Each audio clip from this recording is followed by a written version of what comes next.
Mateus capítulo 5, verso 1 e 2.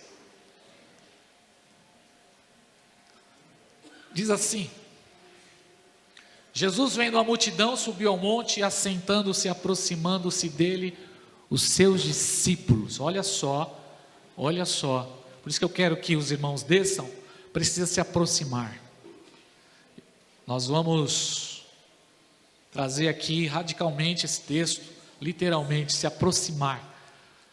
Nós tiramos as cadeiras laterais da igreja, porque no culto de semana, como o ambiente nosso, temos aqui quase 200 cadeiras, e muitas vezes nós escolhemos um lugar assim, né?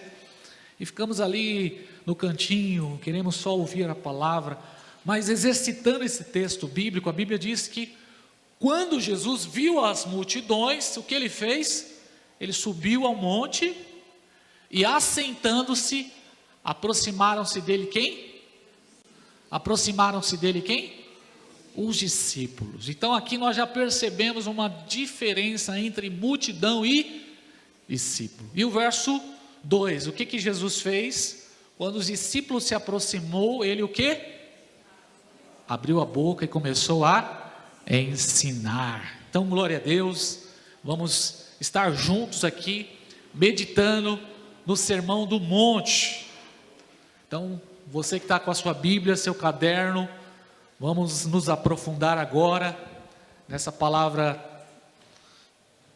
tão importante, palavras do Senhor Jesus. Vamos continuar a leitura no verso 3 e 4.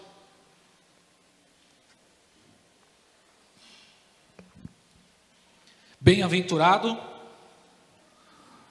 os pobres de espírito, porque deles é o reino dos céus. Verso 4 é o texto que nós vamos meditar hoje. Bem-aventurado os que choram, porque eles serão consolados. Vamos ler o verso 4 juntos, amém? 1, 2, 3.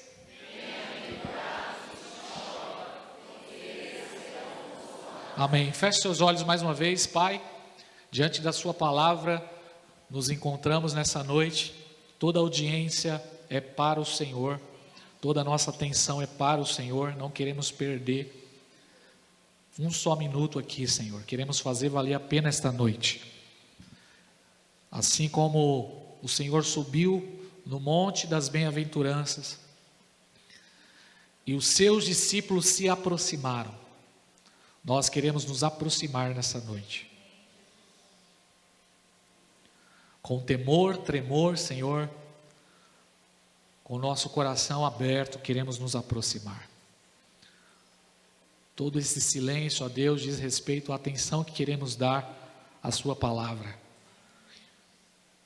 Nós, nesse momento, Senhor, acalmamos a nossa alma, pedimos ao Senhor que o Senhor venha trabalhar em nossos corações, que seja uma noite muito especial, que seja um tempo precioso, nos dê espírito de sabedoria e revelação.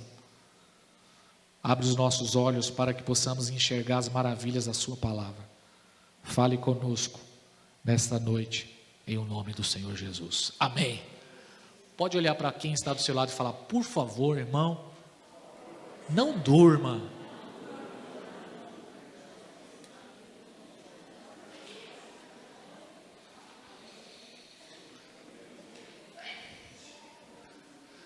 $50 minutos nós temos aqui, 50 minutos, vamos dedicar todo o nosso tempo, toda a atenção, nosso coração, a nossa mente, aquilo que iremos aprender nesta noite. Em tempos de banalização e secularização da fé, onde todo mundo que frequenta uma igreja se diz um cristão, onde todo mundo fala, onde todo mundo com o microfone na mão diz que está sendo usado, dizendo que é voz de Deus, onde todo mundo que tem a oportunidade de pregar diz que Deus falou ao coração e por isso está ministrando a palavra. Em tempos assim, em tempos onde você liga a internet, onde você vê uma gama de mensagens, de líderes, de palavras, nesse tempo, nós precisamos destacar o que Jesus fala na sua palavra. Amém? Nós precisamos analisar, julgar, refletir no que está sendo falado. Por quê? Porque Jesus não cai em contradição. Jesus nunca vai falar algo contra a sua própria palavra. 1 João capítulo 4, verso 1, João diz assim: amados, não acrediteis em qualquer espírito, mas avaliai se os espíritos vêm de Deus. Olha o que João está aconselhando. Porque muitos falsos profetas têm se levantado no mundo. Paulo vai falar a mesma coisa, 2 Tessalonicenses 5, 20 ao 22. Paulo diz assim: não desprezeis as profecias, não trate com desprezo a palavra que você está ouvindo. Mas Paulo diz: examinai tudo. Em outras palavras, Paulo vai dizer assim: avaliai. Paulo vai dizer o seguinte: não despreze o que está sendo ensinado, mas ponha à prova. Quem está me ouvindo? Isso não é pecado. Ok, irmãos? Se você ler lá em Atos 17, enquanto Paulo estava ensinando, havia dois grupos, Atos 17, 11, dois grupos, pelo menos dois grupos, duas igrejas, duas cidades, Tessalônica e Bereia. A Bíblia vai dizer que os bereanos, eles se destacaram. Por quê? Porque quando Paulo pregava, o que eles faziam? Eles iam conferir aonde? Nas Escrituras, para ver se de fato aquilo que estava sendo pregado estava em alinhamento com os textos sagrados. Quem está me ouvindo? E aí eu pergunto para você: quem você quer ser? Bereano ou tessalônico? Eu quero ser um bereano. Amém? Amém, irmãos? Julgar, analisar, pôr à prova, consultar. Em outro texto, Paulo vai dizer em 1 Coríntios sobre o dom da profecia, e aqui, o dom da profecia não é o dom da profecia que Paulo está falando, é o dom, a capacidade de comunicar o coração de Deus.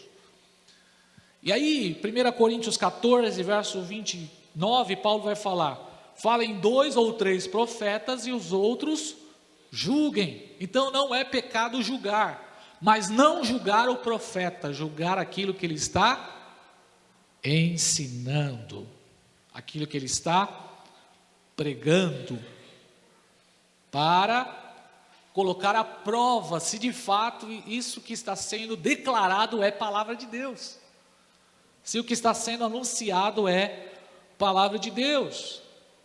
E infelizmente, meus irmãos, nós vivemos um tempo muito difícil. A nossa geração vive o nosso tempo é um tempo muito complicado, porque muitos usam Bíblia Sagrada, textos isolados, textos fora do contexto, para dar base àquilo que a pessoa quer ensinar, ou aquilo que a pessoa acredita, e muitas vezes esses textos são colocados fora do contexto, e as pessoas se apegam a isso e dizem que estão anunciando a palavra de Deus, mas são preceitos de homens, são ideologias humanas, filosofias humanas, são palavras humanistas, são ensinos contraditórios, como os ensinos de Cristo, são ensinos que vão em choque aquilo que Jesus ensinou. E como eu falei no início, Jesus ele não vai falar algo contra a sua própria palavra. Jesus não volta atrás daquilo que ele falou. A palavra de Deus não volta vazia. Quem está me ouvindo aqui nessa noite? Se usar a palavra, até o diabo usa. Você sabia que o próprio Satanás usou as escrituras? Mateus capítulo 4, o que o diabo citou? As escrituras. Ele disse, está escrito. Mas a intenção de Satanás era colocar em dúvida ou trazer naquele momento uma contradição com aquilo que a palavra ensina na sua totalidade. Mais um conselho que eu quero dar para os irmãos é o que Paulo diz em 1 Timóteo 4:11, 4:1. O Espírito afirma que nos últimos dias alguns se desviarão da fé e darão ouvidos a espíritos enganadores e a doutrinas de demônios. Então existem muitas doutrinas que são de demônios. Sobre a influência da hipocrisia de homens mentirosos. São mentirosos, irmãos. Estão com a consciência insensível. Pedro vai falar a mesma coisa sobre isso, 2 Pedro 2:1. Falsos profetas, muitos falsos mestres, introduzirão heresias destruidoras, negando até o Senhor que os resgatou. Verso 2, e muitos seguirão a sua vida de libertinagem. Então é esse o tempo que estamos vivendo, tempos de secularização, banalização da fé. Então nós temos por dever de analisar, de colocar em prova, de ler as escrituras e de fato ver se realmente o que está sendo dito em nome de Deus é palavra de Deus, é as escrituras, é ensinos dos apóstolos, ensinos do Senhor Jesus Cristo. Eu poderia citar Judas também, a epístola de Judas, que também fala sobre a mesma coisa. Ele diz no verso 3, enquanto eu me empenhava para vos escrever acerca da salvação, que nos é comum, senti a necessidade de vos escrever, exortando-vos a lutar pela fé entregue aos santos de uma vez por todas, uma defesa da fé. Ele está falando sobre uma apologia, sobre defender os escritos de Jesus, os ensinos de Jesus. Então, uma maneira correta de nós lermos as escrituras, de analisarmos as escrituras, é sempre estudar, começando com os ensinos de Jesus, olhando aquilo que os apóstolos falaram, sempre olhar o que os apóstolos ensinaram, porque Jesus disse em João 5,39, examinai as escrituras, porque elas vão testificar ao meu respeito, vocês vão encontrar nela vida eterna. Então, é sempre analisar, irmãos, olhar o texto bíblico, olhar e analisar a palavra de Deus na sua totalidade, porque existem muitas coisas que estão sendo ditas que não é palavra de Deus. Jeremias 6,16, o conselho do profeta foi: volte às veredas antigas, volte aos fundamentos. E este é o conselho de Deus para nós nessa noite: volte às escrituras, volte aos fundamentos, volte a analisar as escrituras. E é o que estamos fazendo toda quinta-feira aqui. Toda quinta-feira Deus colocou no nosso coração o desejo de se aprofundar nos ensinos de Jesus, nos ensinos de Jesus. E aqui em Mateus capítulo 5, 6 e 7 é o sermão de Jesus. Eu amo as pregações de Pedro. Se você olhar lá Atos, você vai ver 7 mensagens do apóstolo Pedro. Aí você vai ver uma mensagem, um sermão do diácono Estevão, Atos 6 e 7. Depois os outros capítulos, capítulo 10, 9 em diante, ali você vai ver mais 7 sermões de Paulo. Eu amo as cartas de Paulo. Quem gosta das cartas de Paulo aqui? E se eu lançasse uma proposta de nós, assim que terminar esse estudo, começarmos um estudo sobre as cartas de Paulo? Quem estaria comigo aqui? Amém, irmãos? Eu amo os ensinos do apóstolo João, as 3 epístolas, o Evangelho, Apocalipse, mas nada como analisar o próprio discurso de Jesus. Nada como parar em um texto que foi o próprio Jesus que declarou.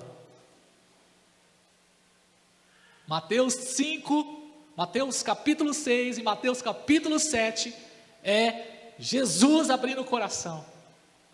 É Jesus expressando a vontade de Deus para os seus discípulos.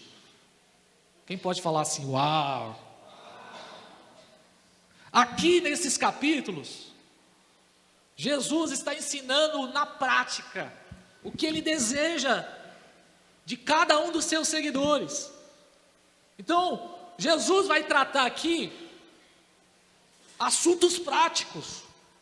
Jesus vai tratar aqui, irmãos, por exemplo, Jesus vai falar sobre pureza sexual. Um assunto tão difícil hoje, né? Jesus trata aqui sobre pureza sexual. E Ele não apenas fala contra a impureza sexual, mas Jesus ensina como lidar com isso. Então você vai ver aqui Jesus falando: se o teu olho te escandaliza, corte ele. Se tua mão está te fazendo pecar, corte ela. Se é o teu ouvido, pare de ouvir. Se é o lugar, contextualizando, se é o celular que te faz pecar, Jesus está ensinando: faz jejum, desliga essa internet, pelo amor de Deus, corta isso, bloqueia esses sites pornográficos.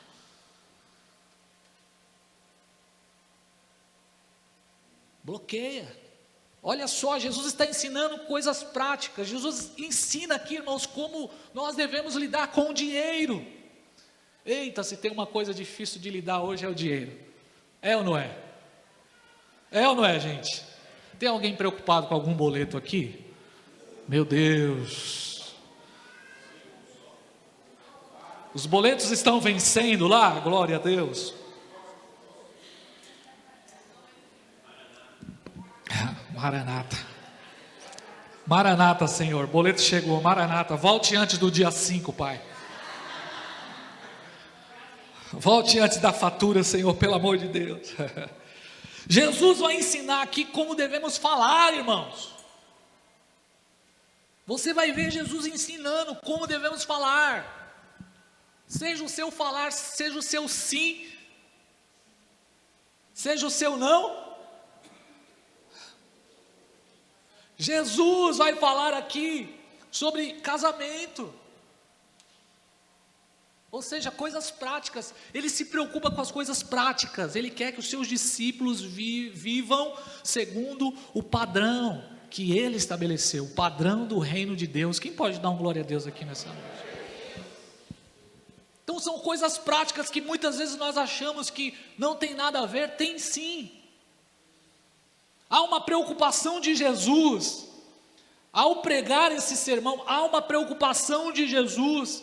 Como você vai lidar com o sofrimento?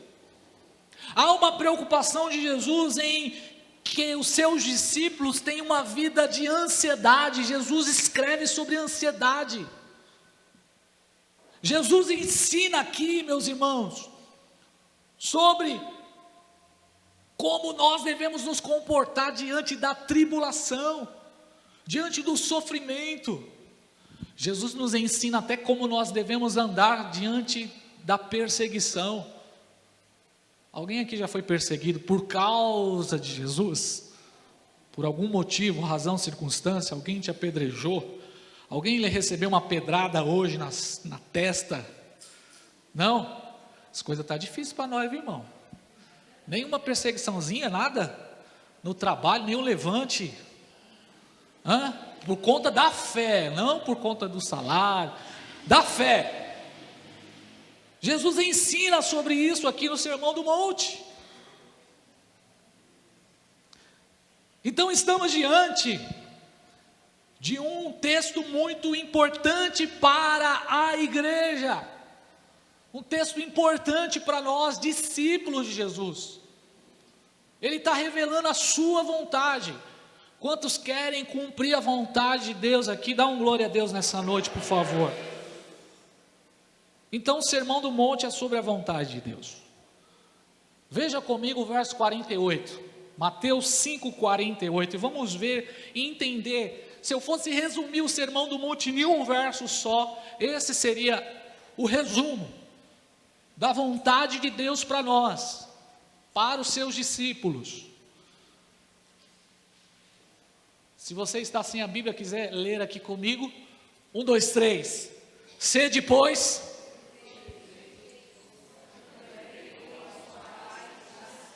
Vamos lá, gente, vamos ler de novo, vai.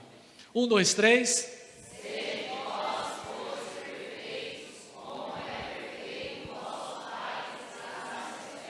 Pastor, qual é a vontade de Deus para mim? Um tempo em que todo mundo quer saber qual é a vontade de Deus para mim. Um tempo em que nós buscamos a Deus para saber se vamos trocar de carro, onde vamos morar, qual é a faculdade que Deus tem para nós. Um tempo onde nós ficamos buscando a Deus, será que Deus deseja que eu mude, que eu vá para tal lugar? Qual é o desejo de Deus para mim? Qual faculdade Deus deseja? Qual profissão? Querido, a vontade de Deus para você é que você seja santo, que você seja perfeito, independente da cidade que você vai morar, independente do cargo que você tem, independente da faculdade que você deseja. A vontade de Deus para mim, para você, para nós, para os seus discípulos é santidade. Paulo vai falar isso em 1 Tessalonicenses 4:3. A vontade de Deus para vós é a vossa santificação. Vamos lá, alguém está me ouvindo aqui, irmão? O padrão é muito alto. O Sermão do Monte é um chamado à santidade. O padrão do reino de Deus para os seus discípulos é justiça e santidade. Será que você pode declarar isso? O padrão do reino de Deus. Vamos lá, repete comigo. O padrão do reino de Deus para os seus discípulos é justiça e santidade. É isso.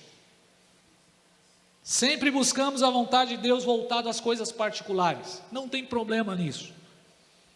Não tem problema você buscar em oração qual é a profissão que o Senhor deseja. Não tem problema você buscar, Senhor, com quem que o Senhor deseja que eu me case? Um São Paulino ou um corintiano, Senhor?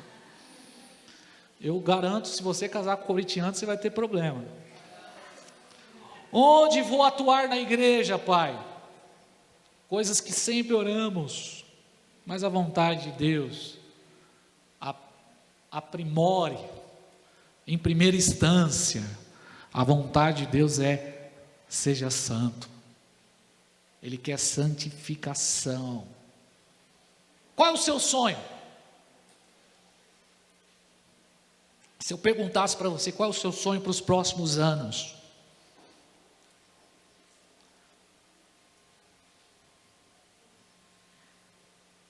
Com certeza, logo quando vem essa pergunta, sempre vamos tratar de coisas particulares. Meu sonho é uma profissão melhor. Meu sonho é uma casa mais confortável. Meu sonho é casar. Qual é o seu sonho? Sempre, ou na maioria das vezes, meu sonho é ter as minhas dívidas controladas. Meu sonho é uma estabilidade financeira. E se eu perguntasse aqui, quem sonha isso? Levanta a mão. Só isso de gente quer estabilidade. Todo mundo quer ficar em... bom, achei que eu estava em outro lugar. Sempre voltado a conquistas. Meu sonho é finalizar aquele curso. Por quê, irmãos? Os nossos sonhos sempre estão relacionados a isso. Por que não mudar as prioridades, porque nós não temos um sonho profundo em ser mais santo, porque nós não temos um sonho de repente, nos próximos meses, eu quero amar mais a Jesus. O meu sonho é que o meu casamento seja mais puro, para a glória e honra do nome de Jesus. Porque sempre quando temos um sonho relacionado ao casamento, sempre, o meu sonho é que eu possa fazer aquela viagem. Por que não sonhar para que o seu casamento seja santo, puro, um casamento que reflita a glória de Deus? Porque nossos sonhos sempre estão relacionados a ter e não a ser. Porque nós não sonhamos de repente, eu quero ser íntimo de Jesus. Eu tenho um sonho, pastor. Qual é o seu sonho? Eu quero ser íntimo de Jesus. Porque toda vez que falamos de ministério, nosso sonho sempre, eu quero um ministério reconhecido. Eu quero fazer uma carreira ministerial. Por que não termos um sonho voltado a ser mais santo? Quantos estão me ouvindo aqui nessa noite? Essa é a vontade de Deus para nós, através do Sermão do Monte. É um chamado à santidade. E essa palavra não está em moda hoje, não é popular. Não é uma palavra popular nos púlpitos das igrejas. Mas a vontade de Deus para nós é uma vida de santidade. Independente do carro que você tem, seja alguém que busque santidade. Independente da casa que você conquistou, independente do curso, do título, da posição, do saldo da sua conta, seja santo. Seja santo como seu Pai é santo. Santidade precisa ser o alvo da nossa vida, irmãos. Escreva isso em algum lugar aí, pelo amor de Deus. Santidade precisa ser o alvo da nossa vida. Nós precisamos sonhar com isso. Precisamos sonhar com isso. Sonhar em ser mais do que frequentadores da igreja. Mais do que frequentar a igreja, mais do que ser evangélicos, eu quero ser discípulo de Jesus Cristo. Eu quero ser um discípulo de Jesus. Então Jesus vem e começa a pregar. Ele chama os seus discípulos e começa a ensinar. Esse é o padrão. E o padrão é alto. Pastor, só de você fazer essa introdução eu já percebo que eu estou muito fora. É assim que temos que ler o Sermão do Monte. Porque se você ler esse sermão, se você ler esse texto, ou se você ouvir essa palavra, e você sair daqui hoje normal, ou se você sair daqui indiferente, é porque você leu da forma errada. Se nós estamos estudando quinta-feira aqui sobre esse Sermão do Monte, e nós terminamos a palavra, terminamos a leitura bíblica, terminamos a mensagem, nós saímos daqui e nada aconteceu dentro de nós, é porque ainda existe nos nossos olhos alguma coisa ofuscada, ou alguma coisa que está tampando os nossos ouvidos, impedindo, não sei o que é, pode ser alguma ação do diabo, ou até mesmo o nosso foco em outros lugares, que está impedindo de nós termos a verdadeira clareza de qual é a vontade de Deus para nós, os seus discípulos. Volte a ler de novo. Ore de novo antes de ler o texto. Feche a porta do seu quarto e peça: Deus, eu ainda não consegui entender. Porque o padrão é alto. Para ser seguidor de Jesus, o padrão é alto. Por isso, como ele começa o sermão? Verso 3, o que ele diz no verso 3, quem pode ler comigo? Bem-aventurados os pobres de espírito, porque deles é o reino dos céus. É por isso que ele começa dizendo isso. Para viver todo esse padrão, para viver segundo os moldes do meu reino, para ser meu seguidor, para ser meu discípulo de fato, precisa ser pobre de espírito.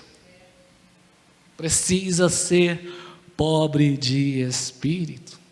Por isso que nós declaramos a semana passada aqui, que essa pobreza não é uma pobreza financeira, porque se fosse uma pobreza financeira, todos nós estaríamos aqui já. Aliás, como eu ensinei a semana passada, o padrão de pobreza da Bíblia é diferente do padrão de pobreza dos nossos dias.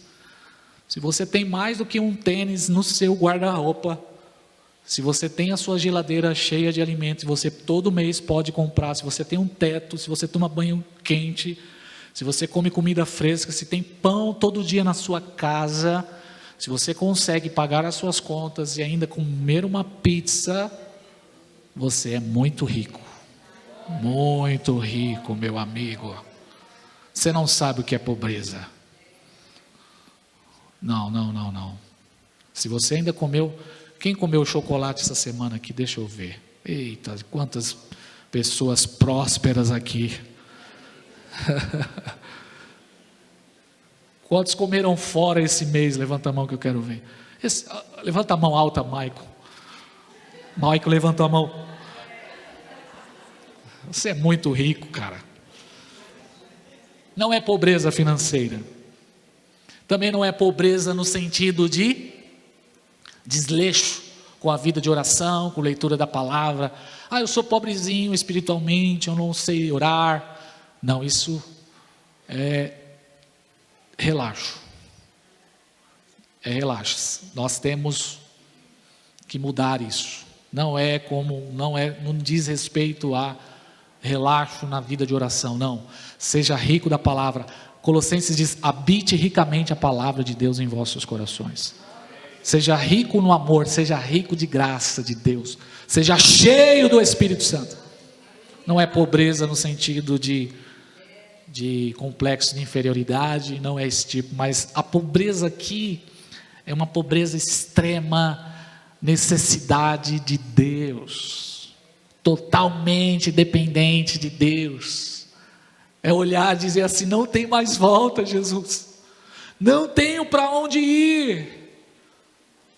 Não tenho para onde ir, só o Senhor tem palavras de vida eterna. Senhor, eu não tenho saída, não há sentido para mim. Eu sou um pobre de espírito. Então, Jesus vai olhar e vai dizer: você é feliz. Porque só entra no reino aquele que reconhece que é pobre de espírito.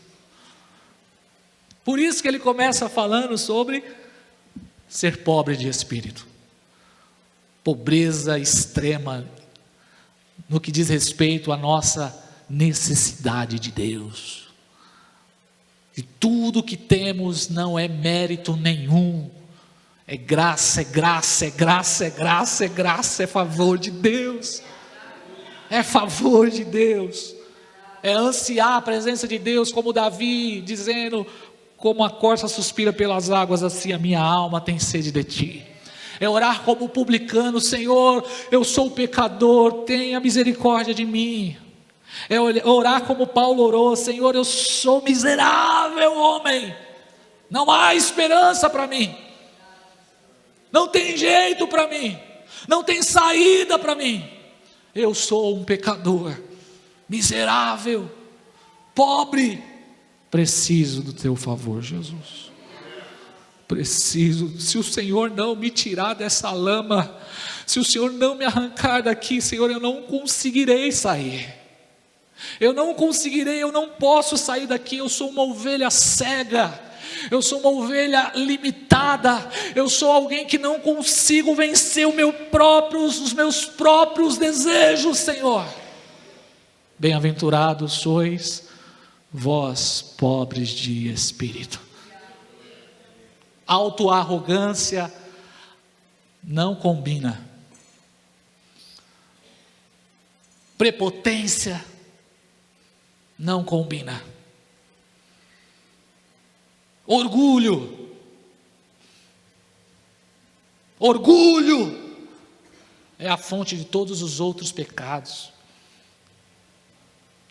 Tem que renunciar ao orgulho. Tem que ser pobre. Tem que ser pobre de espírito. Tem que se humilhar. E essa é a única forma de entrarmos no reino de Deus. Porque somente aquele que é pobre de espírito pode entrar no reino de Deus. Amém? Agora, a segunda bem-aventurança, Mateus capítulo 5, verso 4. Vamos ler? Quem está comigo aqui? Diz o seguinte: bem-aventurado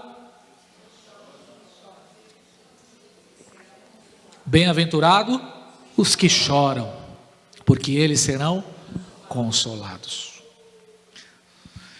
Essa bem-aventurança talvez seja um dos maiores paradoxos da vida cristã. Por quê? Porque estamos falando de felicidade e choro, e não dá para conjugar felicidade e choro. Parece que não combina na mesma frase.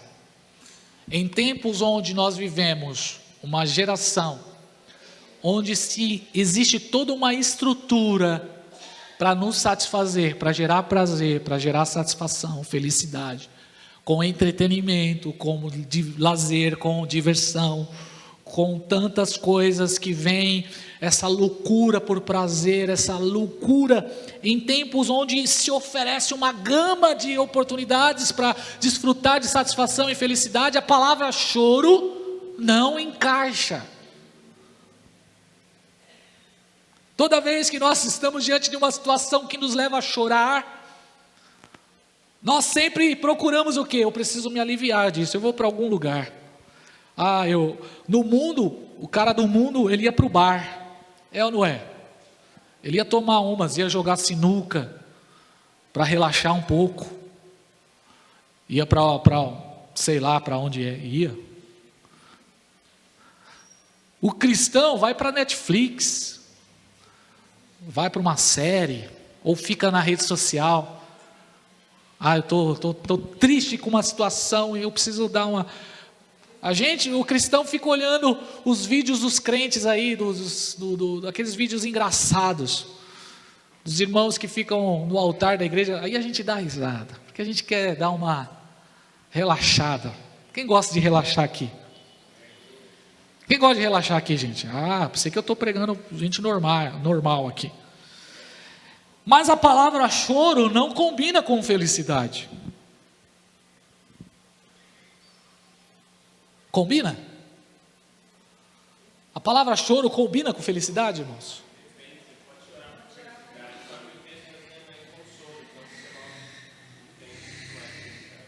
Então nós vamos entender que tipo de choro é esse que nos leva a uma satisfação. Amém? A princípio, o que Jesus está querendo dizer aqui não é qualquer choro.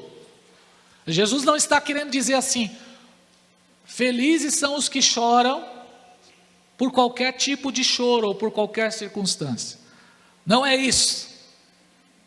Não é como aconteceu com os São Paulinos ontem. Ontem não, foi ontem, terça-feira. Não é esse tipo de choro.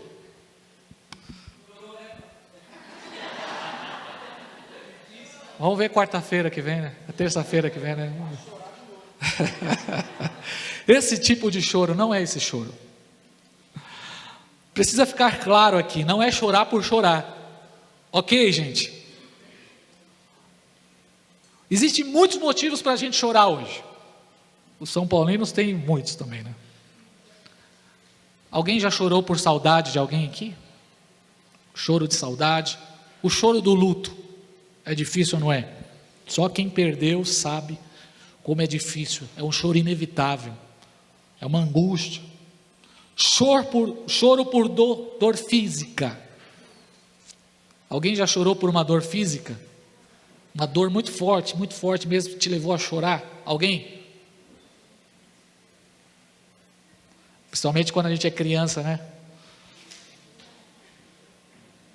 Choro por depressão, enfermidade da alma. Tem esse tipo de choro, sim ou não? Uma angústia na alma. Alguém já chorou por decepção? Me decepcionei. Choro de desespero. Alguém já teve esse tipo de choro? Choro da solidão. Você já chorou se solidarizando com alguém? Alguém? São várias razões que nos levam a chorar. O salmista Davi chorou lágrimas de solidão. Timóteo chorou lágrimas de desânimo. Jeremias chorou lágrimas de decepção. Paulo derramou lágrimas de preocupação. Existem diversos tipos de choro. Existem diversas fontes que nos levam a ter dor, tristeza, angústia.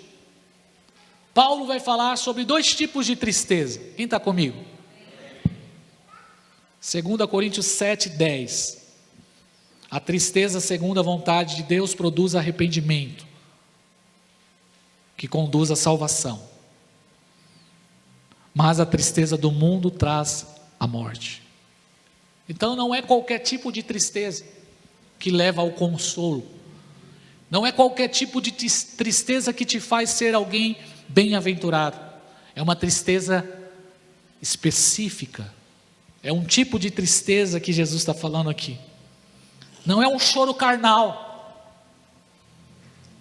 porque você perdeu alguma coisa externa. Não é esse tipo de choro que Jesus está falando. Eu perdi alguma coisa. Alguém já chorou por isso? Perdi um dinheiro, cara. Perdi uma oportunidade. Alguém já chorou porque perdeu algum relacionamento aqui?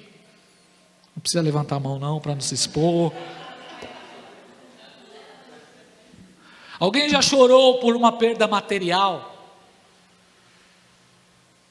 Alguém já chorou por perder uma amizade? Alguém? Mas não é esse tipo de choro. Esses choros têm suas razões, mas não é esse tipo de choro que Jesus está falando. Não é o choro do remorso, como chorou Judas. A Bíblia diz que Judas chorou, e o choro de Judas foi um choro que ele reconheceu até o seu erro, ficou triste, ele até confessou o seu erro, ele até confessou e reconheceu: eu traí sangue inocente. É o choro do Judas é melhor do que o choro de muita gente hoje, porque Judas ainda teve a capacidade de pegar as 30 moedas e devolver. Então Judas está melhor do que muita gente hoje. Judas até chorou, mas o choro de Judas não foi de arrependimento, mas foi um choro de remorso.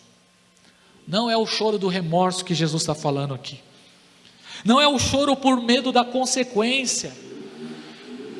Alguém já chorou de medo, de pavor, porque sabe quando aprontou algo quando era criança e sabe quando chegar em casa vai levar aquela... É o choro do medo. Minha mãe quando... Meu Deus do céu, meu pai. Não é esse tipo de choro, medo da consequência. Muita gente está chorando hoje, por medo do quê? Da consequência. Não chora pelo que fez, mas chora por medo do que vai acontecer com ele. Não é esse tipo de choro. A Bíblia vai dizer que o próprio Caim chorou quando matou Abel.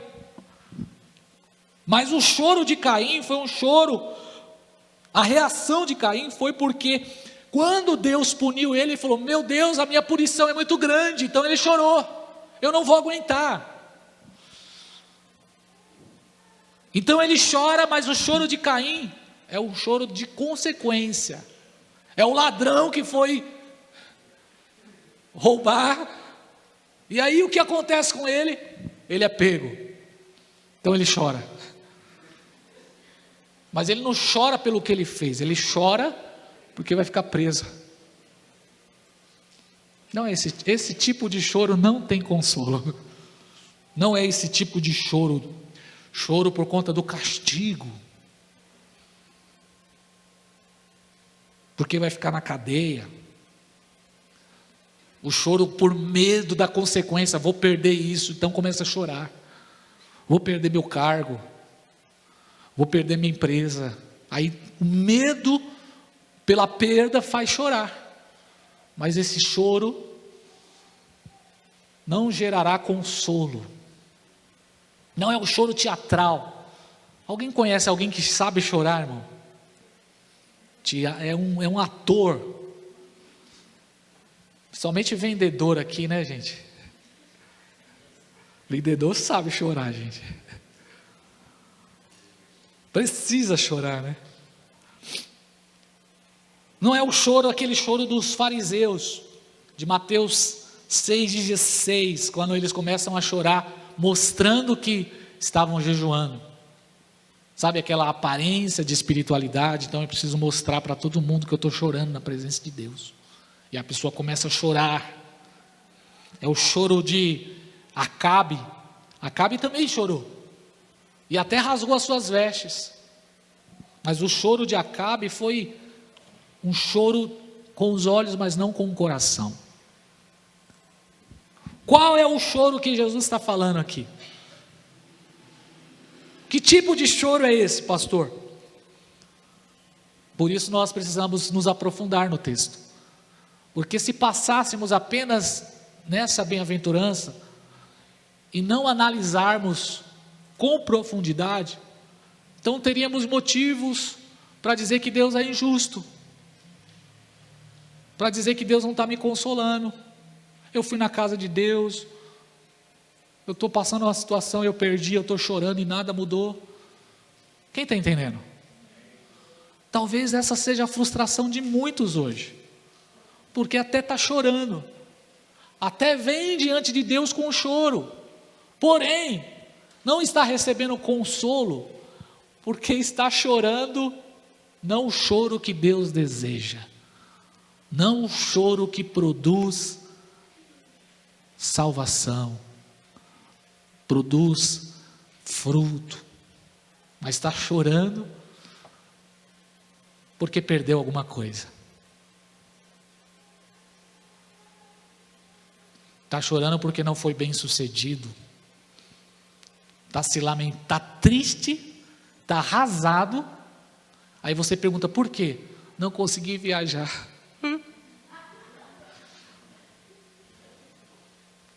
Esse mês de férias, graças a Deus, mês das crianças aí, a gente programou vários passeios com as nossas crianças lá em casa. Passeios gratuitos, passeios pagos, passeios que não são nem pagos nem gratuitos. Porque você vai lá e você tem que gastar para almoçar, então todo passeio tem um custo. Alguns deram certo, glória a Deus. Outros não deram. Essa semana, 2 tentativas de ir no Parque Ipiranga, junto com as crianças, para andar de carrinho de rolemã. Eita glória! Quem já lembrou aí do carrinho de rolemã? E quando estávamos indo, o que aconteceu? O carro quebrou. Aí não deu certo. Voltamos para casa. Fazer o quê? Ensinei as crianças que precisam agradecer a Deus por tudo. E a gente às vezes vem para a igreja ou está triste porque as coisas não deram certo. Não aconteceu conforme eu programei. Por isso eu estou triste, angustiado. Essa tristeza pode ter as suas razões, pode ter os seus motivos, mas elas não produzirão consolo. Qual é a tristeza que produz consolo? Qual é o choro que produz alegria, que produz satisfação, que me faz ser feliz? Qual, pastor? A palavra que Jesus usa aqui, no texto original, é a mesma palavra que era usada, o choro pela perda de um ente querido. É a mesma palavra, eu não vou conseguir pronunciar no grego a palavra, mas ela significa se entristecer com uma profunda tristeza por conta do seu ser. É um choro, tem 9 palavras no grego para choro. Essa palavra é a mais forte. É a mesma palavra que foi usada quando Jacó ele recebe a notícia que perdeu José. Quem está me ouvindo? Quem está comigo aqui, irmãos? Quando ele recebeu aquela notícia que o seu filho amado, o seu filho havia se perdido, Jacó chorou. É esse choro, é um choro amargo, é um choro inevitável, é um choro que leva você a se entristecer, não porque você perdeu algo, mas pelos seus pecados. É um choro espontâneo, como aquela mulher que entrou quando Jesus estava na casa do Simão, e ela entra ali, espontâneo, ninguém falou nada para ela. Nós não sabemos nem o que Jesus estava ensinando, mas ela entra, e ela espontaneamente, ela se prostra diante dos pés de Jesus, e ela começa a chorar diante dos pés de Jesus, e ela começa a rasgar o seu coração, um choro da alma, um choro de necessidade pela presença de Deus. É esse tipo de choro, é o choro que nos leva à tristeza, por conta dos nossos erros, por conta dos nossos pecados. É o mesmo choro de Davi, quando Natã chegou diante dele, quando lemos o Salmo 51, e Natã denuncia o pecado de Davi. O que ele faz imediatamente? Ele diz: Deus, compadece-te de mim, tem misericórdia de mim, Senhor, eu estou em iniquidade, eu reconheço as minhas transgressões. No verso 3 ele diz: o meu pecado está diante de ti. Ele diz: eu pequei contra ti, eu pequei contra ti. É esse tipo de choro que Jesus está falando. Quem está me ouvindo, gente? É chorar pelos seus erros, é chorar pelos seus pecados, é chorar porque você está pecando, é chorar porque você vive a sua vida e você percebe: eu não consigo vencer esse pecado. Não é ficar se justificando diante de Deus. Davi não se justificou quando ele ouviu a sentença de Deus. Ele não disse: foi Betseba, foi Urias que errou. Não, ele disse: eu pequei, louvado seja Deus. Só esse choro vai gerar consolo de Deus. O choro pelo seu pecado. Chorar porque você ofendeu a Deus.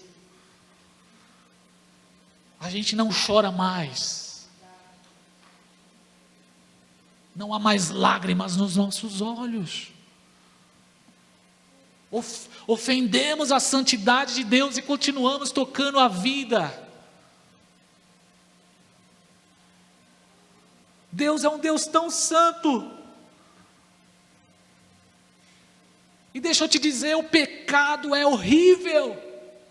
É um dos piores males que existe, porque o pecado nos afasta da presença de Deus.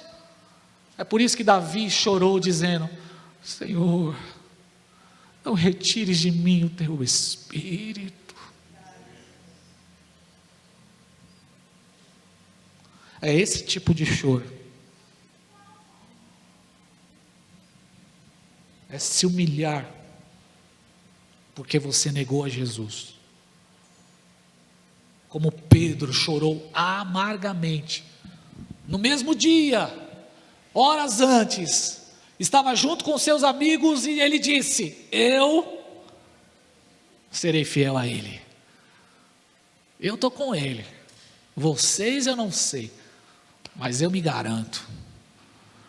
Passou algumas horas, Jesus foi preso, passou o Getsêmani, como o Igor começou o culto aqui. E o que ele fez? Negou. Negou uma vez.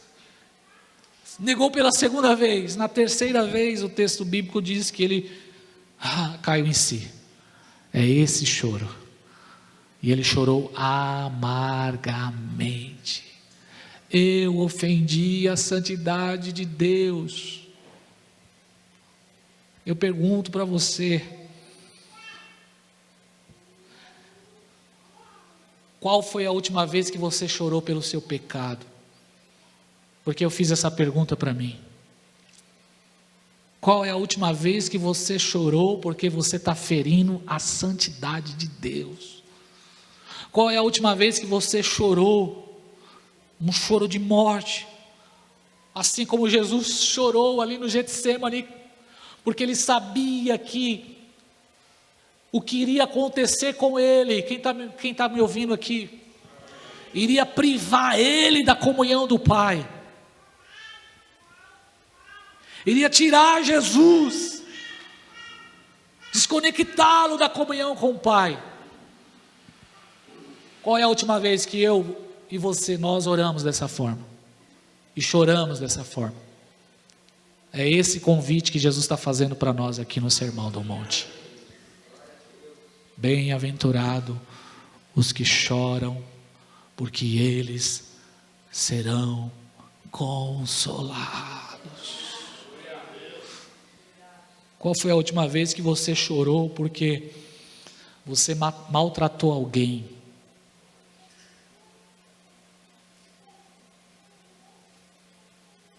Ou você maltratou alguém hoje e está tudo bem? Está tudo certinho, pastor.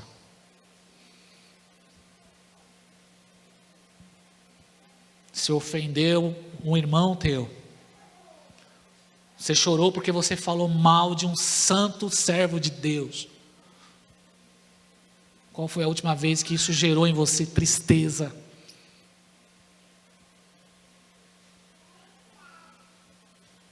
Sabe o que está acontecendo com a gente, irmãos?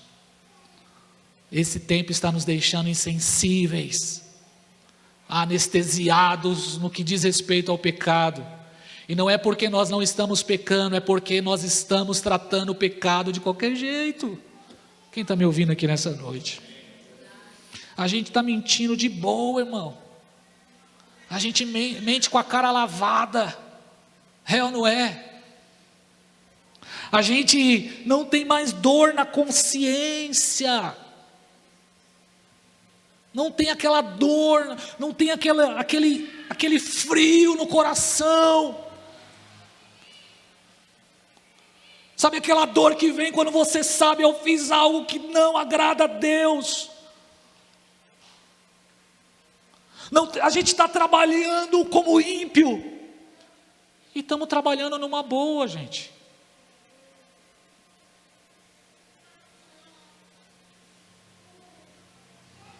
A gente está dando risada nas rodas dos amigos do trabalho, das piadas imorais. E para a gente está tudo de boa, cara.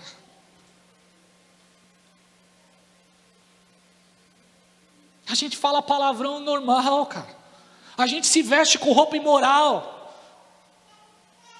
E a gente não está nem aí. Poxa, pastor, essa palavra é dura. É dura mesmo, irmão. Porque o chamado para ser discípulo de Jesus, o padrão é alto. O padrão é santificação. É santificação. A gente está tocando a vida sem culpa, casco duro, coração duro. Jesus falava sobre dura cerviz. O que é isso? Coração insensível, coração duro. Aquele casco não tem mais sensibilidade. Não tem mais choro, o coração está duro, os olhos estão secos, não há lágrima. Estamos ofendendo a Deus diariamente. Estamos ofendendo a santidade de Deus. E não há lágrimas nos nossos olhos, estamos resistindo ao Espírito Santo. Isso é pecado. Estamos abusando da graça de forma natural, queridos.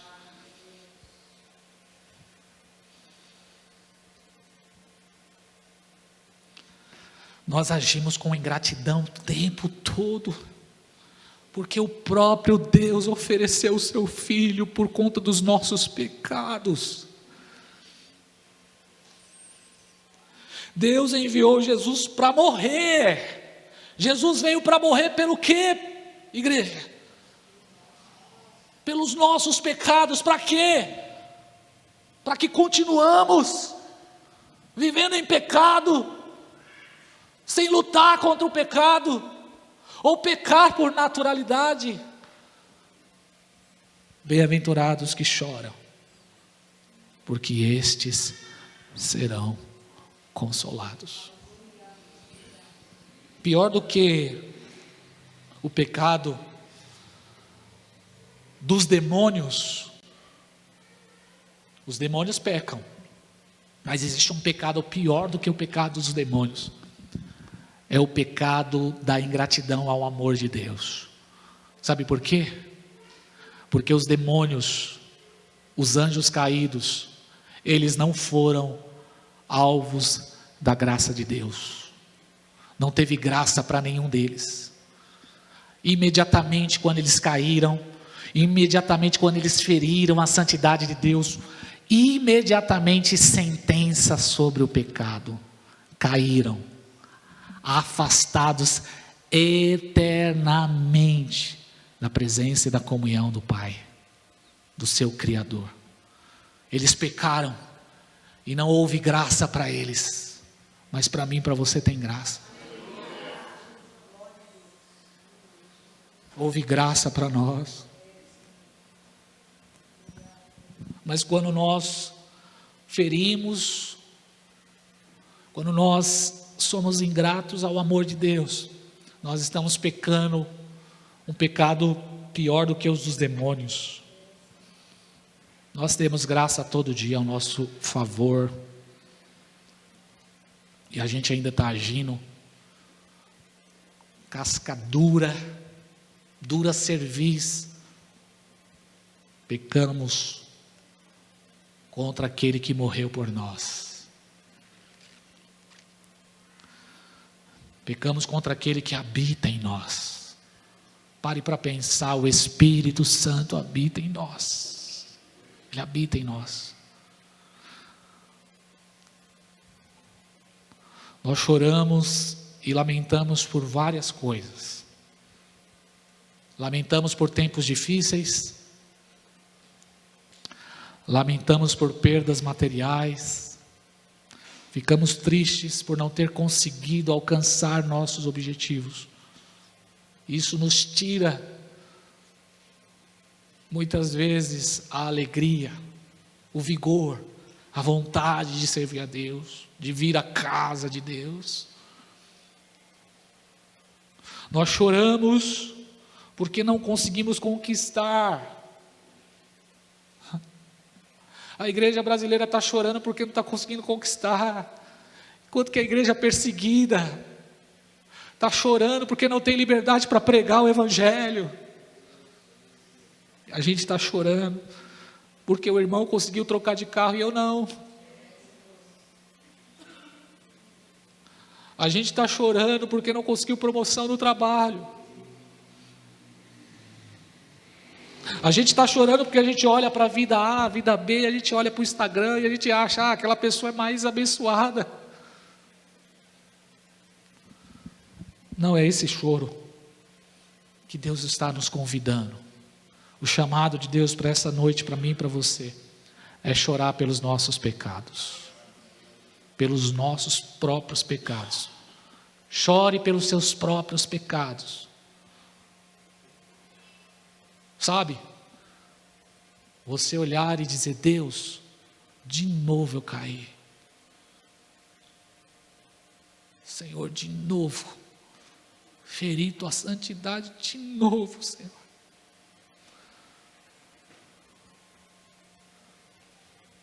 Te neguei mais uma vez.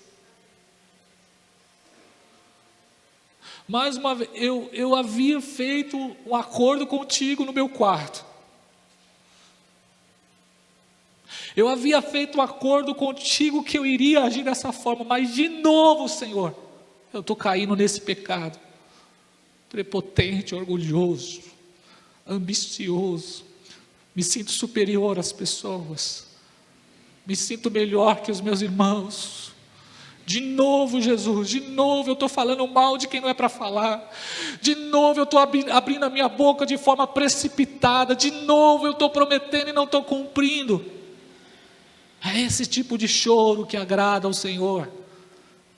Chorar Chorar porque você está anos dentro da igreja e você não consegue ser disciplinado na oração. Chorar por isso. Chorar e dizer: Senhor, eu não consigo orar. Senhor, eu não consigo ler a Tua palavra. Chorar por isso. Chorar porque seu coração está frio. Estou frio, Jesus, frio, insensível à Tua voz. Chorar porque estamos nos desviando da palavra de Deus.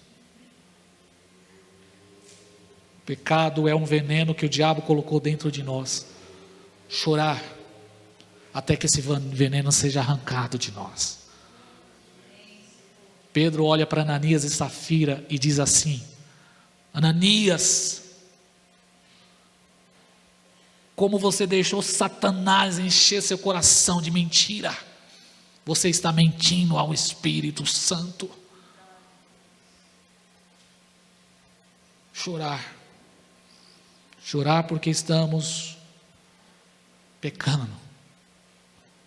E quanto mais perto de Deus, mais choro pelos pecados. Quanto mais próximo da luz, das Escrituras, mais os nossos olhos têm que estar cheios, encharcados. Quanto mais próximos, quanto mais intimidade com Deus, mais fraco você precisa se sentir. Quanto mais próximo das Escrituras, mais você tem que se lamentar por não viver conforme o padrão que Ele estabeleceu, por não ser o discípulo que Ele deseja.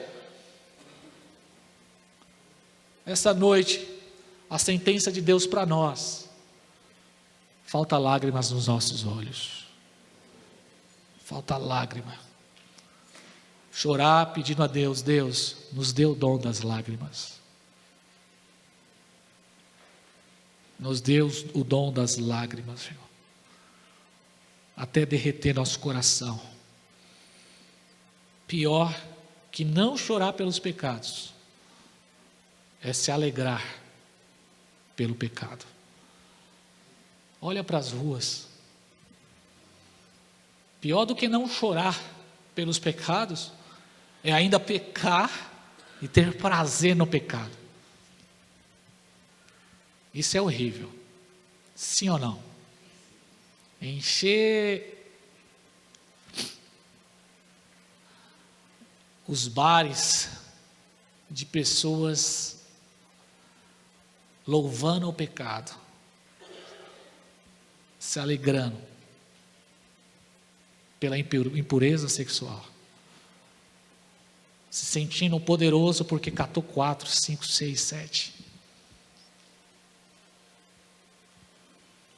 porque foi infiel à esposa e sente alegria nisso ainda, sente alegria. É dura essa palavra, igreja, é dura essa palavra, mas só assim nós vamos entender o Sermão do Monte. Só dessa forma você vai entender o que é santidade. Santidade. Como deve ser esse choro? Esse choro deve ser por nós mesmos.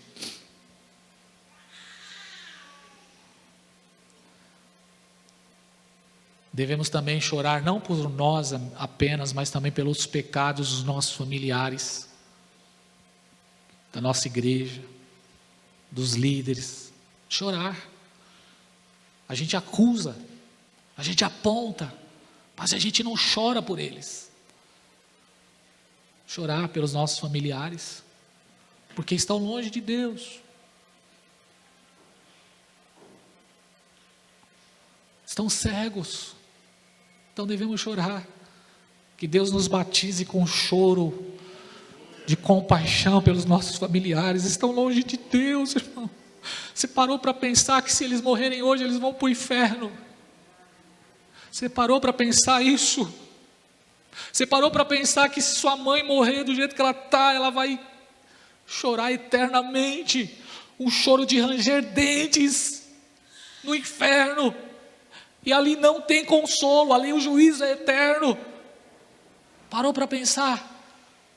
Chorar Chorar pelas circunstâncias do nosso país, irmão. Chorar por ver uma multidão de gente numa fila de cinema, como tolos vestidos de rosa, para idolatrar um personagem que está cheio de ideologia contra Deus. Chorar por saber que pertencemos a uma nação que todo ano levanta altares a Satanás do carnaval. Chorar por saber que temos políticos corruptos. Chorar por saber que a igreja evangélica levantou ídolos. Chorar e se lamentar. Chorar como Paulo chorou, dizendo à igreja, aos filipenses: eu estou escrevendo com choro nos meus olhos, porque vocês estão andando como inimigos da cruz. Paulo escreve Filipenses, ele diz: eu choro escrevendo isso, Filipenses 3,18. Vocês só pensam em vocês, vocês só pensam nos seus próprios prazeres, vocês só pensam nas suas próprias satisfações, nos seus próprios ministérios. Vocês são inimigos da cruz, e escrevo isso com lágrimas nos olhos. Chorar como Neemias chorou, porque olhou e viu os muros todos destruídos. Chorar como Jeremias chorou pela situação de Jerusalém. Chorar como Jesus chorou diante de Jerusalém, dizendo: Jerusalém, quantas vezes eu quis cuidar de vocês. Devemos chorar pelos nossos pecados, chorar pela blasfêmia da nação, por profanar o nome de Deus, chorar pela frieza da igreja, chorar por causa dos escândalos, não se alegrar, mas chorar. Quando o irmão caiu, não é se alegrar porque ele caiu, não é bater palma, caiu, tá vendo? Demorou. Não, mas é chorar, é um irmão nosso. Chorar. Porque só os que verdadeiramente choram pelos seus pecados receberão consolo de Deus. Pai, nos batiza com choro nessa noite. Você pode ficar de pé em nome de Jesus. A evidência de uma igreja que chora pelos seus pecados é uma igreja que nasceu de novo. Chorar pelos nossos pecados é uma evidência de que nascemos de novo. Assim como uma criança, ao nascer, ela chora. Um cristão que nasceu de novo, ele precisa chorar pelos seus erros, pecados, por não conseguir agradar a Deus. Chorar como Jacó chorou, quando o Senhor olhou para ele e disse: qual é o seu nome, Jacó? Ele diz: Jacó. Há anos atrás ele havia dito para o pai dele: quem é você? E ele disse: Esaú. Mas depois, diante do vale de Jaboque, Jacó teve que confessar: eu sou enganador, eu sou um trapaceiro, é isso que eu sou.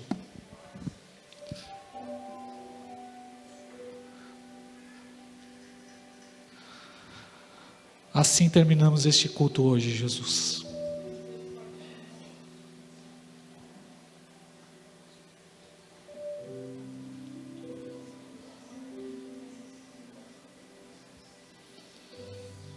Devemos chorar hoje, porque o choro de hoje vai produzir perdão, salvação, reconciliação e salvação nas nossas vidas. É melhor chorar hoje do que chorar no inferno. É melhor chorar hoje diante de Deus do que você chorar quando você estiver no inferno. porque lá haverá um choro contínuo, mas não haverá consolo. Chore hoje, chore pelos seus pecados hoje, rasgue o seu coração hoje, se humilhe hoje, peça perdão hoje, confesse as suas culpas ao Senhor hoje, porque haverá um dia em que Ele enxugará dos nossos olhos toda lágrima. Chore hoje para que você receba a recompensa eterna. Chore hoje para que você receba a recompensa eterna de viver em plena alegria e satisfação de eternidade a eternidade. Chore hoje pelas suas condições, chore hoje pelos seus erros, chore hoje pelas suas fraquezas, chore hoje, chore hoje. Hoje, o tempo de chorar é hoje, o tempo de se humilhar é hoje, o tempo de se quebrantar é hoje, o tempo de pedir a Deus mudança é hoje. Chore hoje, peça perdão hoje. Se humilhe hoje, porque Ele está com os braços abertos para mudar a sua história. Chore hoje pelas suas condições, chore hoje pelos seus pecados, chore hoje pelos seus erros, chore hoje pela forma que você está trabalhando, chore hoje é tempo, o tempo de chorar é hoje. Chore porque você tem ferido a santidade de Deus. Não é a sua esposa, não é o pastor da igreja, não é. É você. Deus, nós nos humilhamos nessa noite, Jesus. Batiza-nos com um choro, Jesus. Batiza-nos com choro, Jesus.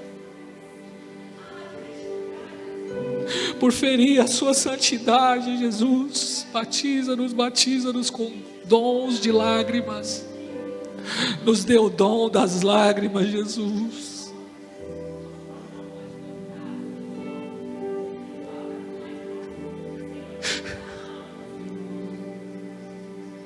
Perdoa-nos, ó Deus, por querer reconhecimento. Perdoa-nos, ó Deus, por querer reconhecimento.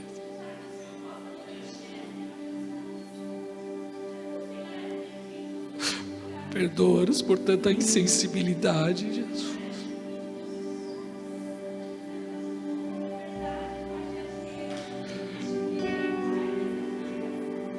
Perdoa-nos por todo o pecado de omissão, quando podemos fazer o bem e não fazemos.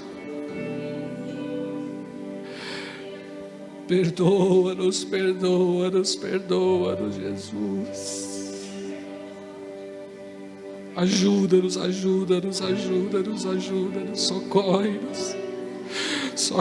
socorre-nos, ó Deus. Como Paulo nós declaramos: miserável homens que somos. Oh Jesus.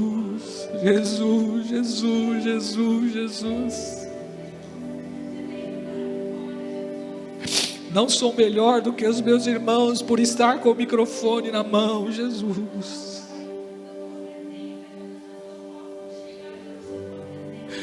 Não sou melhor do que os meus irmãos por estar pregando essa palavra.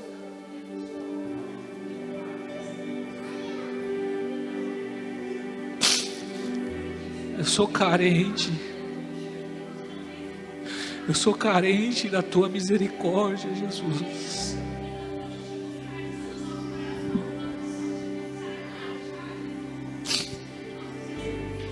O que adianta ganhar tantos e perder minha alma?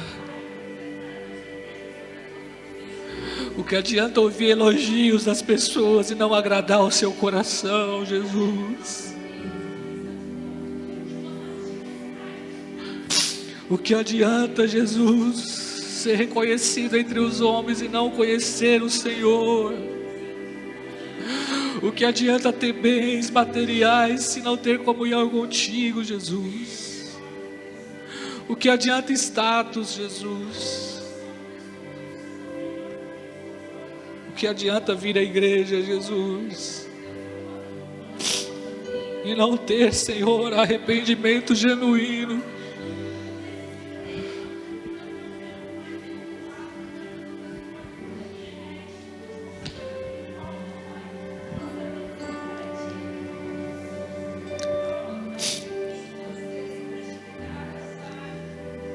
Que a graça de nosso Senhor e Salvador Jesus Cristo, que o amor de Deus e a comunhão do Espírito Santo esteja sobre a sua vida hoje e para sempre.